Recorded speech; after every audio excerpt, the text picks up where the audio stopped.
In Kenya, persons with disabilities are legally entitled to tax exemptions and reliefs. These provisions are meant to ease their financial burdens, promote dignity, and give them some independence. But many people don't even know about them.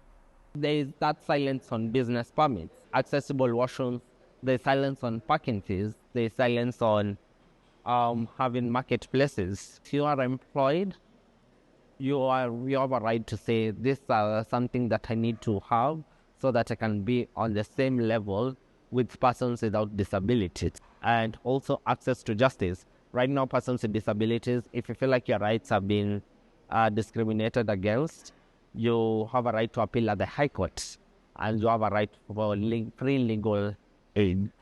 The 2025 Act, passed by President Ruto in April, has expanded these rights to include caregivers as well as permanent inclusion for people with permanent disabilities. Before this, people with permanent disabilities had to get renewed periodically. The new act is good because what it has done, when you have a permanent disability, you don't have to go back for a renewal. So it becomes a permanent registration. So there are some things that the act has come in and changed, and that's one of them, in terms of we don't have to keep going back to get re-registered. So that's a positive thing. To benefit, you must first register with the National Council for Persons with Disabilities, undergo vetting and certification, and then apply through the Kenya Revenue Authority. Once approved, employers are required to comply and apply exemptions to your salary. The whole point of inclusion is removing barriers for us to be able to exist at a level playing field. So if someone needs an electronic wheelchair, the ones that they can control, because we also want to be independent. You don't want to live life always being supported by others. So for them to actually get that wheelchair, it costs them a lot more money than it would someone who, wakes up, showers, and does everything that they need to do. So the tax rebates actually help us have an equal playing field in just life. Leave even the workspace, even just life, how you navigate your everyday life. By having the tax rebate, now you have money to help you survive and thrive. I can imagine like now someone who needs a wheelchair or any assistive devices. Like for me, I can only use a laptop that is 17 inches and more.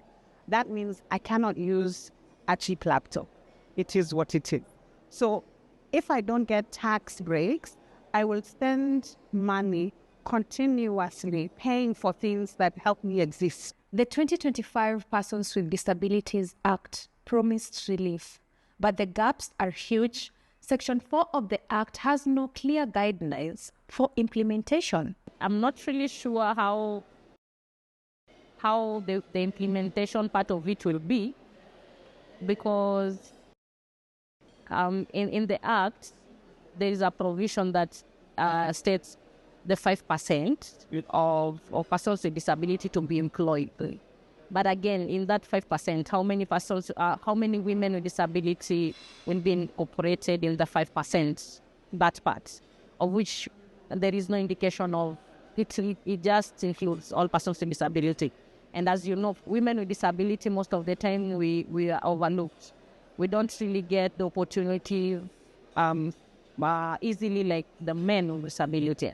So again, I would really like to see how the navigation of the 5% will be for women with disability. And I saw also the provision where there is somewhere that says persons with disability are entitled to get the certifications, whether it's identification cards, the passports, for free.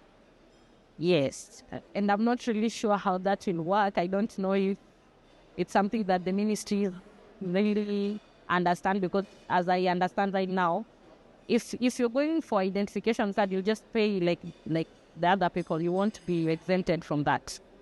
So with the Act, I'm just hoping that the things that are indicated in the Act will be implemented. So if it is implemented, then I'll say that we will have made a might as persons with disability. Society groups are left depending on each other to monitor companies with little or no funding to back them up. Everything needs funding, and even to have the stakeholders meeting, even to have the engagement with the persons with disabilities, there needs to be that funding. First of all, reasonable accommodations.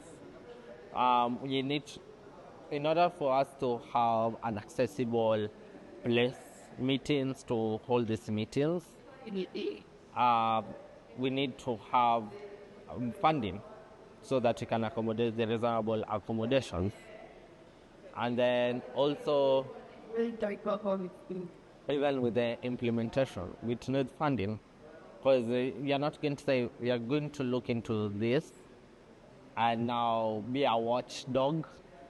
Even we need to have funds so that you can see what you're dealing with and what ways you can improve it. National Council for Persons with Disabilities, on the other hand, is already underfunded, stretched thin, and handling issues case by case. There are no clear rules on business permits or accessibility to amenities, making compliance nearly impossible.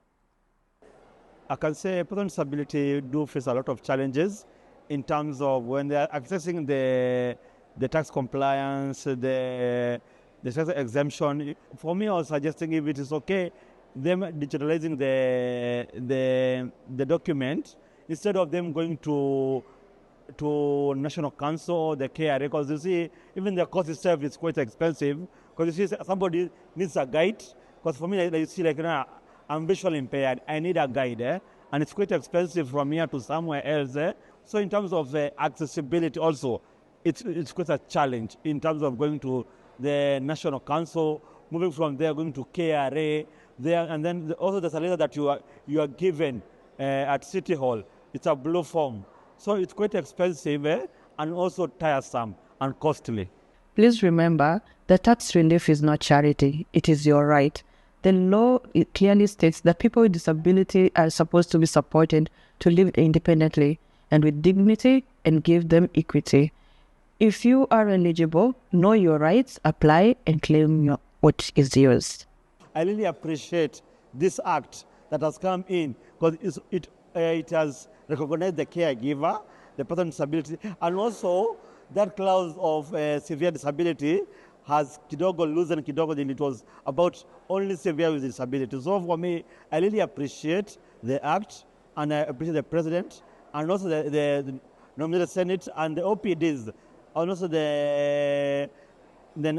they are called, the NGOs that did this issue of the act to make the person with disability feel a bit relaxed about the policies. Because you see, it was quite difficult for us complaining, and the act does not support the complaining. So for now, when you do the act, when the act has been passed, it's so easy to demand for our rights in the ground. It's even I know the county government are trying to push for the act in the different counties.